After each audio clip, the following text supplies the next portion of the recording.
नमस्कार दोस्तों। जीनत film channel पर आप सभी का हृदय से स्वागत है। मेरा नाम डॉक्टर शिव कुमार स्वामी है और मेरी उम्र 48 साल है। कर्नाटका के बीदर ज़िले में स्थित एक छोटे से गवर्नमेंट हॉस्पिटल में मैं पिछले 22 सालों से एक डॉक्टर की हैसियत से काम कर रहा हूँ। दोस्तों, हर इंसान का कोई ना कोई तो ख्वाब ज़रूर होता है और उसे हकीकत में उतारने के लिए वो किसी भी हद से गुजरने के लिए तैयार रहता है। पर अपना ख्वाब पूरा करने के लिए एक चीज़ उसे ज़रूर जुटानी पड़ती है और वो है पैसा। अगर पैसा जुटाना है तो कुछ हो न हो, एक चीज़ का आपके पास होना बेहद ज़रूरी है और वो है हेल्थ। और बिना अच्छी हेल्थ के आप कुछ भी नहीं कर सकते। दोस्तों, मेरा भी एक सपना है फिल्म बनाने का, और इस सपने का पीछा मैं पिछले 35 सालों से दिन रात कर रहा हूँ। और कुछ ही दिनों में मेरा ख्वाब, मेरी फिल्म जीनत आपसे रूबरू होंगी। इस 35 साल के तवील सफ़र में ऐसा एक भी दिन नहीं आया जिस दिन मुझे बीमारी की वजह से एक दिन की छुट्टी लेनी पड़ी हो। और ये ऐसे नहीं हुआ, इसके लिए मुझे कोशिश करनी पड़ी। दोस्तों, हमारे देश में 99% लोग मेरे जैसे हैं जिन्हें अपना ख्वाब पूरा करने के लिए दिन रात मेहनत करना पड़ता है, एक एक पाई बचानी पड़ती है, क्योंकि विरासत में हमें इतना पैसा नहीं मिलता। पैसा कमाना जितना ज़रूरी है उतना ही ज़रूरी उसे बचाना भी है। और मैंने एक एक पाई बचाकर मेरा ख्वाब किस तरह से पूरा किया, आज मैं आपसे शेयर करूंगा। दोस्तों, हमारा सबसे ज़्यादा खर्चा बीमारियों के इलाज पर होता है। उसके बाद बच्चों का एजुकेशन, घर का मेंटेनेंस, घर का खर्चा, फिर शादी ब्याह जैसे प्रोग्राम्स, घर ऑफिस इनॉग्रेशंस, फिर कभी कभार कोर्ट और कचहरी का खर्चा। अब घर का खर्चा जैसे कि राशन, टैक्सेस, लाइट बिल्स, हमारे ट्रांसपोर्टेशन का खर्चा, ये हमारे हाथ में नहीं है, ये तो लाजमी चीज़ें हैं। पर बहुत मर्तबा हम ऐसी महंगी चीज़ें खरीदते हैं जिसकी हमें ज़रूरत ही नहीं होती। इसके पीछे पड़ोसियों को इम्प्रेस करना, यूँ कहे पड़ोसियों को जलाना हमारा मकसद होता है। और इस बेफजूली खर्चे से हमें ज़रूर बचना चाहिए, क्योंकि हर कदम पर आपको एक से एक अमीर लोग मिलेंगे। आप भला किस किस का मुकाबला करेंगे और किस किस को ओवरटेक करेंगे। अब रही बच्चों के एजुकेशन की बात, ये निहायत ही ज़रूरी है। ये तो हमारी सबसे वैल्यूएबल इन्वेस्टमेंट है। एजुकेशन में कोई क्वालिटी कॉम्प्रोमाइज़ होना ही नहीं चाहिए। पर बच्चे पैदा करना या ना पैदा करना, ये तो हमारे हाथ में है। और जितने कम बच्चे रहेंगे उतने हम ज़्यादा पैसे बचा सकेंगे और उन्हें हम उतनी ही अच्छी तरह पढ़ा भी सकेंगे। बचपन में मेरे पड़ोस में एक परिवार रहता था। उनमें तकरीबन 2 दर्जन बच्चे थे, मानो एक 24-25 बच्चे। इतने सारे बच्चों का ख्याल रखना उस परिवार के लिए उतना आसान नहीं था। उन्हें खिलाना, उन्हें नहलाना, उन्हें स्कूल भेजना उनके लिए बहुत मुश्किल होता था। रात को सोते वक्त वो मेन गेट बंद करने से पहले बाकायदा बच्चों की गिनती हुआ करती थी। अब किस किस के नाम याद रखेंगे आप? पर अब ऐसे नज़ारे कम ही देखने को मिलते हैं। और एक हकीकत ये भी है कि बार बार की प्रेगनेंसियां औरतों के लिए जानलेवा भी साबित हो सकती है। चंद साल पहले की बात है, हमारे गवर्नमेंट हॉस्पिटल में महिला नसबंदी का कैंप हर हफ्ते लगता है। तो उसी सिलसिले में एक यंग कपल मेरे पास आया था। उनके 2 बच्चे थे और वो बच्चे बंद कराने का ऑपरेशन चाहते थे। तो डॉक्यूमेंट वेरीफाई करते समय मेरी नज़र उनके बीपीएल कार्ड पे गई और उस बीपीएल कार्ड पे परिवार के मुखिया का नाम लिखा होता है। तो ये नाम जाना पहचाना था और मैं जानता था कि उनके पास 100 एकड़ से भी ज़्यादा खेती थी। मुझे उस शख्स पर बहुत गुस्सा आया। मैंने कहा, क्या रे भाई, तू सलीम शेठ का पोतरा है ना? उसने कहा, हो। क्या मियाँ, 100 एकड़ खेती रखो तो बीपीएल कार्ड लेकर घूम रहा? गरीबों का काई को मारे तुम लोग? तो उसने कहा, क्या लगाए जी, कई का 100 एकड़, मेरे हिस्से को सिर्फ 1.5 एकड़ आया। 50 बच्चे किसको बोलते डॉक्टर साहब? मेरे दादा सरीखा, अगर मैं भी सोचा तो कल मेरे बच्चे अनाज को महंगे हो जाते। मसलन आज हमारे सोसाइटी में बहुत अवेयरनेस आया। अब पहले से ज़्यादा अपने एजुकेशन का स्टैंडर्ड भी बढ़ गया और हमारे डिपार्टमेंट का भी इसमें बहुत बड़ा हाथ है।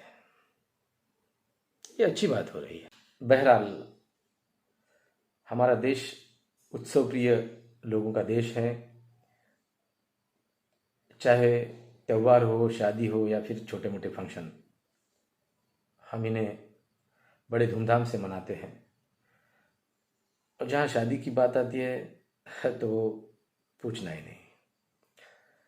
सेविंग्स तो छोड़ो, हम कर्जे निकाल कर भी शादी में बेशुमार खर्चा करते हैं और लोग इसे स्टेटस सिंबल के नज़रिए से देखते हैं। क्या इस खर्चे के बारे में कुछ किया जा सकता है? दोस्तों, मैं एक चैरिटेबल ट्रस्ट भी चलाता हूँ और 2020 में हमने इस चैरिटेबल ट्रस्ट के बिल्डिंग का इनाग्रेशन किया था और इसकी इत्तला हमने सोशल मीडिया के ज़रिए वहाँ के जनता को दी थी और हमने उन सबको मैसेज किया था कि हमारे ट्रस्ट की बिल्डिंग का इनाग्रेशन रखा हुआ है और इसके संदर्भ में हमने एक पूजा का आयोजन किया है। आप सभी लोगों से निवेदन है कि वो यहाँ पधार कर हमारी हौसला अफजाई करें और कृपया प्रसाद अवश्य ग्रहण करें। अब प्रसाद का नाम सुनकर अचानक 500-600 लोग आ गए। हमने फिर एक बड़े पतीले पे खिचड़ी बनाई और 10-15 सोन पापड़ी के डब्बे मंगाए। इसके लिए हमें सिर्फ 10,000 का खर्चा आया था। आप जब भी शादी की दावत देते हैं, बड़ी मेहनत से अब 20-20 खाने के आइटम रखते हैं और लोग पेट भर खाना खाकर भी आपको कुछ न कुछ ताने देते हैं। इसमें मिर्च नहीं था, उसमें तेल ज़्यादा था, वगैरह वगैरह। पर जब मैंने इस खिचड़ी को प्रसाद का नाम दिया तो सारे लोगों ने खुशी खुशी बड़े रिस्पेक्ट के साथ उस खिचड़ी का स्वाद लिया और हमारी तारीफ़ें भी की। दोस्तों, ये हमारे अध्यात्म और हमारी संस्कृति की ताकत है। उस पूजा के लिए जो भी लोग वहाँ पधारे थे, प्रसाद ग्रहण करने से पहले मैंने एक डॉक्टर के नाते उन्हें बहुत सारे हेल्थ टिप्स दी, सेहत के मेंटेनेंस के बारे में उनसे कुछ गाइडेंस किया। और एक बात मैंने उनको पुरजोर तरीके से कही कि खाने के बाद कम से कम 1 घंटे तक आपको पानी नहीं पीना चाहिए, जिससे आपको गैसेस और अन्य पेट की बीमारियों का सामना करना पड़ेगा। और इस नियम के बारे में ज़्यादातर लोगों ने सुना ही होगा और पूज्य रामदेव बाबा ने इस नियम को शहर शहर, गांव गांव और गली गली पहुंचाया है। अब जाहिर है, प्रसाद ग्रहण करने के बाद ज़्यादातर लोगों ने मुझे पानी नहीं मांगा। मांगते भी कैसे? अपने हेल्थ का जो सवाल था। और 1 घंटे तक रुकेगा तो कौन?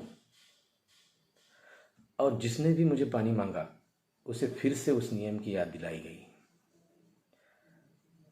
दोस्तों, आज आलम यह है कि ये जो नियम है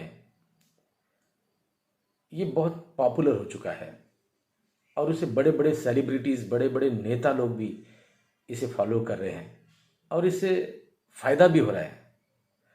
और इससे उस इनॉग्रेशन में हमारा भी फ़ायदा हुआ था और हमारा बहुत सारा खर्चा बच गया था। दोस्तों, हमारे बचपन में मिनरल वाटर्स का इतना प्रचलन नहीं था। भविष्य में पानी जैसी भी चीज़ खरीदनी पड़ेगी, ऐसा किसी ने भी नहीं सोचा था। अगर हम हमारे देश के संसाधनों को ठीक से इस्तेमाल नहीं करेंगे तो मुमकिन है कल जिंदा रहने के लिए भी हमें हवा जैसी चीज़ भी खरीदनी पड़ेगी। जो लोग घर में सादा पानी पीते हैं वो भी जब ऐसे फंक्शन में आते हैं तो मिनरल वाटर्स की अपेक्षा रखते हैं। एक एक आदमी 4-4 बोतलें खोलता है और एक भी पूरी नहीं पीता। और कई लोग तो बोतलें घर पे लेके जाते हैं। जब ये रामदेव बाबा का नियम बहुत सारे लोग पालने लगेंगे, हो सकता है फंक्शनों में ये जो मिनरल वाटर रखने का रिवाज खत्म हो जाएगा। अगर जो लोग इस नियम को पालन नहीं करेंगे उन्हें बोतल अपने घर से कैरी करनी पड़ेगी। अब जो यहाँ से 4-4 बोतल उठा के घर पे ले जा सकते हैं, क्या वो घर से एक बोतल कोर्ट कचहरी में होने वाले खर्चे की करते हैं। दोस्तों, ये दौर कट थ्रोट कंपटीशन का है। लोगों में एक तरह का चिड़चिड़ापन आया हुआ है। छोटी छोटी अनबने भी बड़े बड़े झगड़ों में तब्दील हो रही है। कभी कभी मामला थाने तक जा रहा है और कभी कभी तो कोर्ट में भी पहुंच रहा है। मेरा एक दोस्त जो मेरे साथ गांव में रहता है, पहली बार बॉम्बे गया था और लौटने के बाद वो वहाँ के लोगों की शिकायत कर रहा था। जब भी ये लोकल ट्रेन में सफ़र करता था तो अगर इसका धक्का किसी और को लगता था तो लोग गुस्से से कहते थे, ए भाई ढंग से खड़ा रहे, मार खाने का है क्या? और जब इसको किसी का धक्का लगता था तो वही लोग इसको कहते थे, भीड़ है भाई, होता है, अगर आराम से सफ़र करना है ना ओला उबर करो।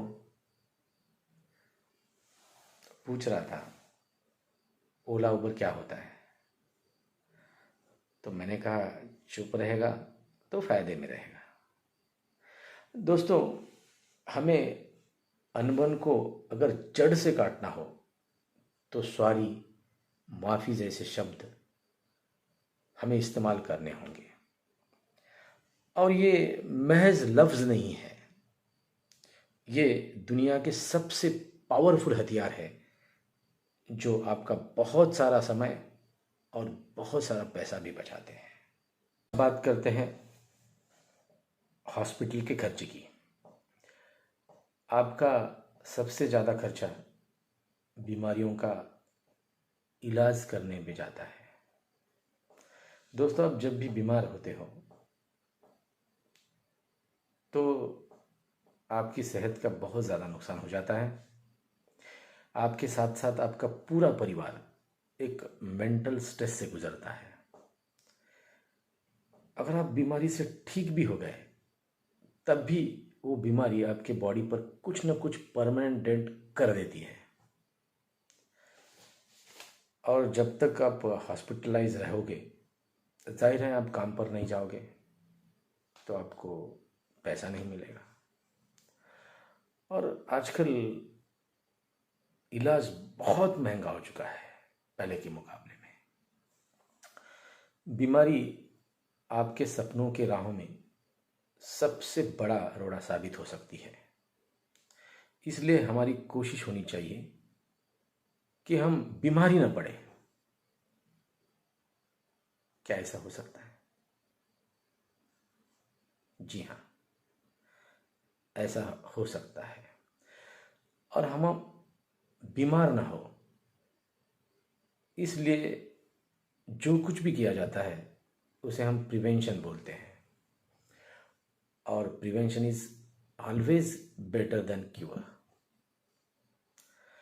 इसके बारे में बात करने से पहले मैं श्री श्री रविशंकर गुरुजी का, श्री योगी रामदेव बाबा जी का, श्रद्धेय सद्गुरु जी का और डॉक्टर जगन्नाथ दीक्षित सर का शुक्रिया अदा करना चाहूँगा, जिन्होंने इस विषय पर बहुत सारा कार्य किया हुआ है। दोस्तों, हेल्थ एक बहुत बड़ा सब्जेक्ट है। इसे लेकर यूट्यूब पे बहुत सारा डाटा अवेलेबल है, बहुत सारे वीडियोज़ हैं और बहुत सारे एक्सपर्ट्सों ने अपनी अपनी राय इसमें अपलोड की हुई है। बहुत सारे diet charts, diet regime, exercise schedules हैं, लाखों हेल्थ प्रोडक्ट का इन्फॉर्मेशन है और करोड़ों कैलकुलेशंस हैं। इससे आम आदमी को बहुत कन्फ्यूजन हो रहा है। और एक तो आजकल किसी के पास इतना टाइम भी नहीं होता और हम सब शॉर्टकट के आदी हो चुके हैं। इसीलिए तो जो इमरजेंसी नंबर्स है वो बहुत शॉर्ट हैं। फॉर एग्ज़ाम्पल, अगर आपको पुलिस को डायल करना हो तो 100 दबाइए, अगर एम्बुलेंस करना हो तो 108 वगैरह वगैरह। अगर फ़र्ज़ करो ये नंबर भी लंबे होते तो टेंशन में मुमकिन है कि हम एम्बुलेंस को लगाने की जगह शमशान भूमि को रॉन्ग नंबर डायल करते हैं। भैया ज़रा जल्दी आओ ना, मेरे अब्बा बहुत सीरियस हैं। जवाब आता, अरे कहीं को उछल रहा रे हवले, पहले मरने तो दे। सबसे पहले आप ये पता कीजिए कि आपका वज़न हेल्दी रेंज में है या नहीं।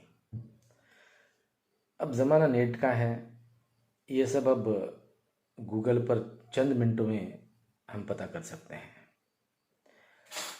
अगर बीएमआई चार्ट ये कहता है कि आप मोटे हैं तो फिर आपको संभलने की ज़रूरत है। दोस्तों, मोटापा, ओबेसिटी को हम उतना सीरियसली नहीं लेते और पहले तो हम इसे हेल्थ इशू मानते ही नहीं हैं। डॉक्टर के पास जाने का तो बहुत दूर का है। मोटापा बहुत सारे भयानक बीमारियों की जड़ है। बीमारियों की बात बाद में करेंगे। पहले मोटापे की वजह से आपको हर रोज कई तानों से रूबरू होना पड़ता है। आपके माँ बाप को आपके खाने पीने पहनने पर ज़्यादा खर्चा करना पड़ता है। आपको रोड पर कभी कोई अजनबी लिफ्ट नहीं देगा। अब जब आप नीचे गिरोगे तो उठाने वाले भी आपको कोसेंगे। आपसे कोई दोस्ती नहीं करना चाहेगा। आपके इर्द गिर्द रहने वाले जो साथी हैं ना, वो भी आपको पार्टी में नहीं बुलाएंगे। काहे को बुला रहा मियाँ उसको, 100 रुपये दे के उन्हें हाईने सो लेग पीसा निकल जाता। कभी कभी ये ताने आपको मेंटल डिप्रेशन का शिकार भी बनाते हैं। मोटापे की वजह से आपको घुटना दर्द, अल्सर्स, एसिडिटी, किडनी फेल्यूर,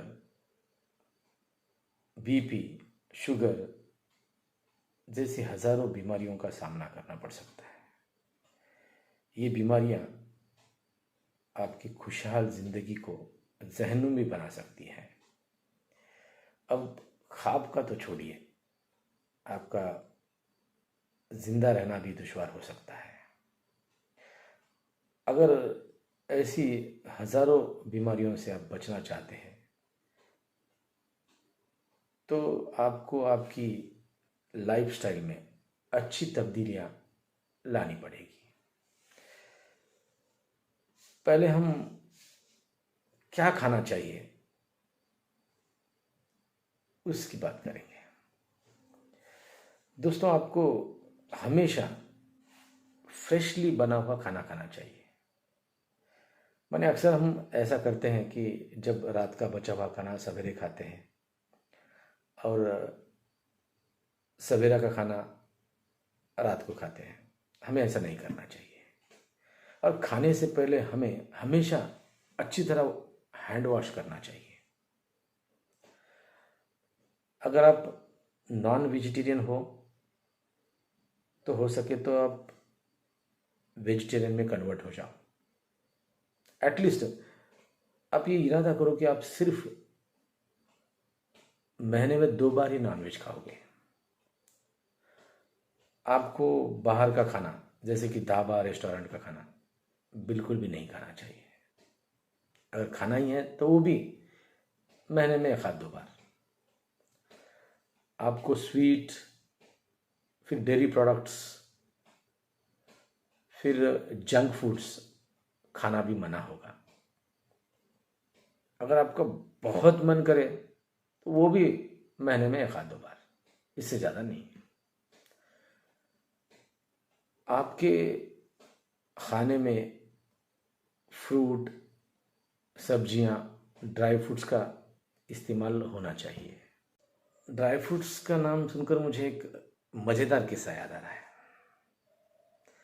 एक दिन मैं मेरे गवर्नमेंट हॉस्पिटल में पेशेंट चेक कर रहा था तो एक 25 साल का लड़का अपने बूढ़े पिताजी को लेकर मेरे पास आया और इलाज के दौरान उस लड़के ने मुझसे कहा, सर अब्बा को बहुत कमज़ोरी हुई कहते, उसे क्या क्या खिलाना हमें बताइए। तो मैंने ऐसे ही रूटीनली कहा।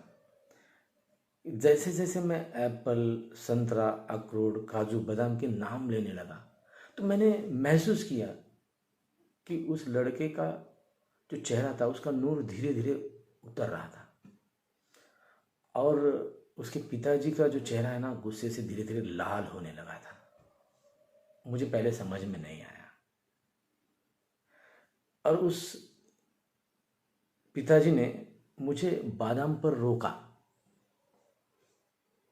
और कहने लगे, डॉक्टर साहब कई को इतने आइटम का नाम गिना रहे हैं, 2 वक्त की रोटी मिली तो बस बोल रहा हूँ मैं, तुम्हारा सुन को इन्हें मेरे को बादाम ला के देंगे ऐसा सोच रहे तुम। अब मुझे पता है कि ड्राई फ्रूट जैसी महंगी चीज़ें हमारे जैसे मिडिल क्लास लोग नहीं खरीद सकते हैं, अफोर्ड नहीं कर सकते। पर फ्रूट और वेजिटेबल में क्या दिक्कत है, वो तो सस्ते ही रहते हैं। अब चार चार मुर्गियां हजम करने वाले भी हम गरीब हैं बोले तो कैसा चलेगा। दोस्तों, हमारे खाने में प्रोटीन का होना बहुत ज़रूरी है। तकरीबन हम जैसे मिडिल क्लास लोग और पुअर क्लास लोग भी खाने में दालें ज़रूर यूज़ करते हैं और इससे हमें प्रोटीन मिलता है। पर दालें बनाने का हमारा स्टाइल, उसे बदलने की ज़रूरत है। दाल गाढ़ी बननी चाहिए, दाल फ्राई जैसी। वरना होता यह है कि हम जैसे घरों में अक्सर दालें पतली बनाई जाती हैं, एक बड़ा पतीला लेकर, बहुत सारा पानी लेकर। अमूमन दाल पतीले के निचले हिस्से में रह जाती है और ऊपर सिर्फ पानी तैरता है, और माँ अपने बच्चों को ये पानी ही परोसती है। और अमूमन रात को जब दाल बच जाती है,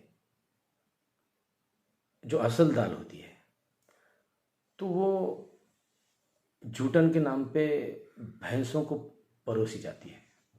और ये बात शहर वाले शायद नहीं समझ सकेंगे, लेकिन गांव में ये होता है, आज भी हो रहा है। तो दोस्तों, जिस घर की भैंसें ज़रा तगड़ी होती है, अक्सर उस घर के बच्चे कड़के होते हैं। तो इसमें ध्यान देने की ज़रूरत है, मैं समझता हूँ। आजकल एक डाइट प्लान बहुत सारे लोग अपना रहे हैं और इसी चर्चा सब तरफ हो रही है, जिसे डॉक्टर जगन्नाथ दीक्षित सर ने ईजाद किया है और उसे दीक्षित डाइट का नाम दिया गया है। उनका कहना है कि हमें सिर्फ दिन में 2 दफ़ा ही खाना चाहिए, और इसके अलावा अगर आपका मुंह खुलता है तो वो सिर्फ बातें करने के लिए और पानी पीने के लिए खुलना चाहिए। न सिर्फ इससे आपका वज़न हेल्दी रेंज में रहेगा, बल्कि शुगर, बीपी, एसिडिटी जैसी भी बीमारियां कंट्रोल में रहेगी।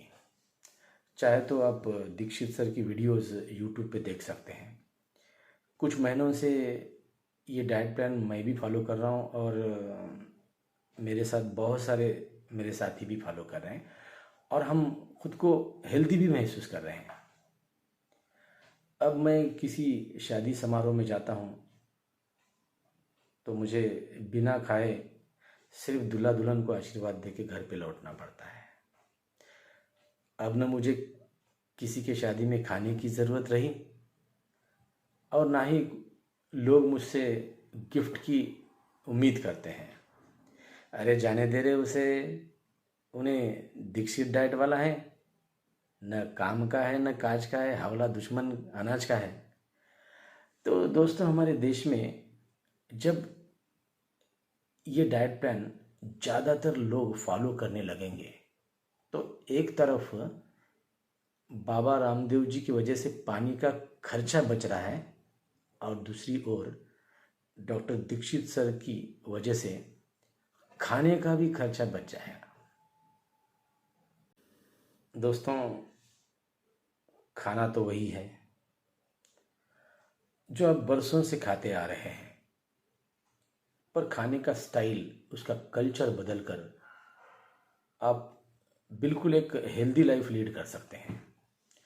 आपको कैलोरी के अनगिनत कैलकुलेशन याद रखने की कोई ज़रूरत नहीं है, बस इतना फॉलो करो, सब कैलोरीज, सब वेट बीट सब ठीक हो जाएगा।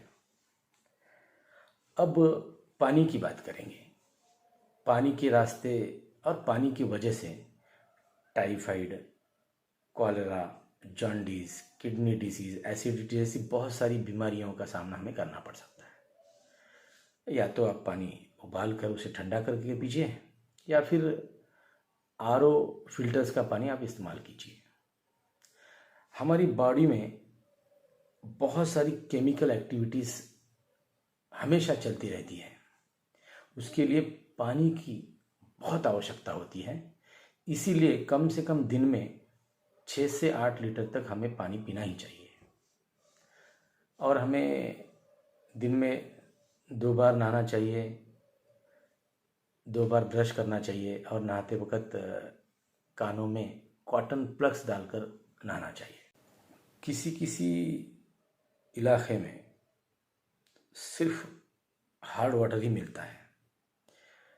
ऐसे इलाकों में लोगों को acidity, kidney stone, hair loss जैसी बीमारियों से रूबरू होना पड़ता है। तो बेहतर है पीने के पानी के साथ साथ इस्तेमाल करने का पानी भी किसी रीज़नेबल मेथड से सॉफ्ट हो सकता है, तो इसके बारे में आपको ज़रूर सोचना चाहिए। इसमें आपका बहुत फ़ायदा है। आजकल एयर पोल्यूशन हमारे देश के लिए बड़ा सरदर्द बना हुआ है। तकरीबन सारे बड़े शहर इसकी जद में है। ये प्रॉब्लम सिर्फ एडमिनिस्ट्रेटिव लेवल पे ही सॉल्व किया जा सकता है, पर वो जब सॉल्व होगा तब देखा जाएगा। इसलिए जब भी हम घर से बाहर रहते हैं तो हमें हर पल फेस मास्क इस्तेमाल करना चाहिए। इससे टीबी, कोरोना जैसी बीमारियों से हमें प्रोटेक्शन मिलता है। और हवा में तैरती डस्ट पार्टिकल, कुछ एयर पार्टिकल्स, हम जब भी सांस लेते हैं तो इस हवा के साथ वो फेफड़ों में जाती हैं और ये फिर कभी बाहर नहीं आती। ये परफेक्ट वन वे ट्रैफिक है। फिर आपको लंग कैंसर, सीओपीडी, अस्थमा जैसी फेफड़ों की खतरनाक बीमारियों से जिंदगी भर जूझना पड़ता है। अब बात मच्छरों की करते हैं। दुनिया में ऐसा एक भी शख्स नहीं है जिसका पाला मच्छरों से कभी पड़ा ना हो। डेंगू, मलेरिया, चिकनगुनिया जैसी बीमारियां मच्छरों से फैलती है, ये सब आप जानते हैं। हमें एनवायरनमेंट की सफाई, नालों, गटारों की सफाई करनी चाहिए। जहाँ जहाँ बेफिजूल पानी ठहरता है उस जगह को पानी से मुक्त कराना चाहिए। लेकिन एक बात तो तय है, मच्छर इस दुनिया से कभी भी नहीं जाएंगे। तो जान हमारी है, हिफाजत हमें ही करनी पड़ेगी, चाहे कुछ भी हो जाए। हमें मच्छर नहीं काटने चाहिए। दोस्तों, हमारे देश में रोज़ कई बड़े एक्सीडेंट हो जाते हैं जिसमें हज़ारों लोग गंभीर रूप से घायल हो जाते हैं, कईयों की जान तक चली जाती है। इसीलिए व्हीकल ड्राइव करते समय रोड सेफ्टी मेजर्स को स्ट्रिक्टली फॉलो करने की ज़रूरत है। हमारे देश में सदियों से मंदिरों की पैदल यात्रा करने का रिवाज भी है। तुळजापुर का भवानी मंदिर हमारे यहाँ से सिर्फ 140 किलोमीटर है। इसलिए नवरात्रि के पीरियड में बहुत सारे भक्त यहाँ से पैदल चलकर भवानी मंदिर को जाते हैं। तो होता यह है कि हमेशा गाड़ियाँ रोड के लेफ्ट साइड से दौड़ती हैं और बदकिस्मती से चलने वाले भी रोड के लेफ्ट साइड से ही चलते हैं। अब गाड़ियाँ जब तेज रफ्तार से पीछे से आएंगी वो तो हमें दिखेंगी नहीं। अगर लेफ्ट की बजाय अगर हम राइट साइड से चलने जाएंगे तो वो तेज रफ्तार से आने वाली गाड़ियां हमें आसानी से दिखेंगी। और इमरजेंसी पीरियड में हम भागकर भी हमारी जान बचा सकते हैं, इतनी गुंजाइश तो इसमें रहती है। मेरा अनुरोध है कि आप हमेशा जब भी पैदल चले तो रोड के राइट साइड से चलने की कोशिश कीजिए। इसी तरह बारिश के मौसम में ग्रामीण इलाके में खेतों में खासतौर पर बिजलियां गिरती हैं और इससे भी खेतों में काम करने वाले बहुत सारे लोग मर जाते हैं। यह हर साल होता है। तो जब भी आपको इन बिजलियों का अंदेशा हो तो जल्द से जल्द आपको आपके गांव लौटना चाहिए, जहां ज़्यादा सेफ्टी आपको मिलेगी। और उसी तरह कुत्तों से भी आपको बचने की ज़रूरत है, क्योंकि डॉग बाइट की वजह से आपको रेबीज नाम की एक बीमारी होती है जो लाइलाज है। और जब भी आप धूप में जाते हैं, जनरली मार्च अप्रैल मई में, तो आपको हमेशा सन ग्लासेस यूज करने चाहिए, क्योंकि आपके आँखों का जो कॉर्निया रहता है, अगर वो एक बार डैमेज हो गया तो फिर वो रिकवर नहीं हो सकता। और इस सन ग्लासेस की वजह से डस्ट पार्टिकल भी आपके आँखों में नहीं जाते। दोस्तों, रूटीन इम्यूनाइजेशन में आपके बच्चों को दी जाने वाली वैक्सीन्स और WHO द्वारा दी जाने वाली एडिशनल वैक्सीन्स, जैसे कि हमने अभी हाल ही में कोरोना के वैक्सीनेशन ली है, तो हमें ये लेनी ही चाहिए। इससे बहुत बड़ा प्रोटेक्शन आपको मिलता है। और 35 साल की उम्र एक बार क्रॉस कर ली इंसान ने, तो एटलीस्ट साल में एक बार उसे हेल्थ चेकअप्स, स्क्रीनिंग टेस्ट कर लेनी चाहिए, ताकि हमारी बीमारियों का हमें जल्द से जल्द पता चले और हम उसका सही टाइम पे इलाज कर सकें। स्मोकिंग, शराब और अन्य किसी भी तरह का नशा आपके शरीर को नुकसान पहुंचा सकता है। आपको regular exercise, yoga practices adopt करनी चाहिए। और सबसे श्रेष्ठ योगा निद्रा योगा है। कम से कम दिन में 6 घंटे आपको ज़रूर डीप स्लीप, गहरी नींद लेनी ही चाहिए। अब मानसिक रोगों के बारे में मैं कुछ कहना चाहूँगा। वो बहुत ज़रूरी है कि आज के इस तेज़ रफ्तार ज़माने में मानसिक बीमारियों का इंसिडेंस दिन ब दिन बढ़ता जा रहा है। डिप्रेशन, ड्रग एडिक्शन हर घर में पाया जाता है। बहुत सारे लोगों को नींद नहीं आती, उनमें चिड़चिड़ापन आ रहा है, लोग निराशावादी बनते जा रहे हैं। बहुत से ऋषि मुनियों ने हमारे समाज में जन जागृति का अनमोल कार्य किया है। भगवान बुद्ध ने आशा दुखों का मूल कारण है, ये हमें समझाया। महात्मा बसवेश्वर महाराज जी ने अपना कार्य ही हमारा स्वर्ग है, ये मंत्र दिया। तो ऐसे अनेक महात्माओं की बातें हमें अपनानी होंगी। अध्यात्म को अपने जीवन का अंग बनाना चाहिए। जनरली जब हम रिटायर्ड हो जाते हैं, तब जाके कहीं हम मंदिरों में, आश्रमों में जाने लगते हैं, भजनों में, जागृतों में हम जाने लगते हैं।